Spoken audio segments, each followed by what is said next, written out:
তেওঁলোকৰ চৰকাৰ হয় পাকিস্তানত আহিব নহলে বাংলাদেশত আহিব।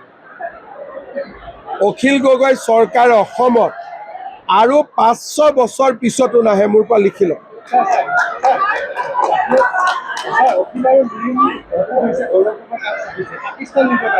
এইটো 8 তাৰিখৰ মিটিংখনত যাতে ছাপোৰ্ট পায়, 8 তাৰিখে মই কিবা কোৱাৰ পিছত যাতে 3জনে মোক গালি পাৰিব পাৰে, সেইকাৰণে গৌৰৱ গগৈ এওঁলোক দুজনৰ ওচৰ চাপিছে।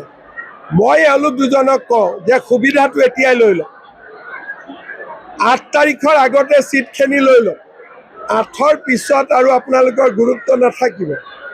গতিকে আপোনালোকে যি চিট ল'ব খুজিছে 8 তাৰিখৰ আগতে লৈ লওক, কাৰণ গৌৰৱ গগৈক আপোনালোকৰ সহায়ৰ প্ৰয়োজন আছে আৰু এনেকুৱা সহায় কৰিব গ'লে আপোনালোক নিজেও বদনামী হ'ব। গতিকে যদি বদনামী হয়েই তাৰ মূল্যটো 8 তাৰিখৰ আগতে লৈ লওক।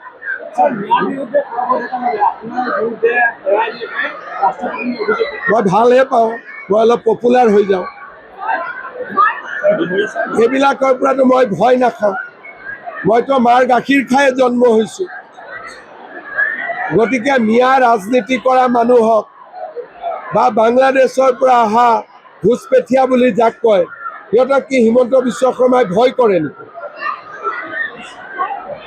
এইটোতো মানুহৰ ভুল আছে যে কোনোবা এটা হৰ্চ মণ্ডৰে দিল্লীত মোক কেছ দিছে, তাক মই ভয় কৰোঁ নেকি? মইতো মাৰ গাখীৰ খাই জন্ম হৈছোঁ না। যিকোনো খবৰৰ বাবে যোগাযোগ কৰক আমাৰ এই নম্বৰত 9181 307 2221।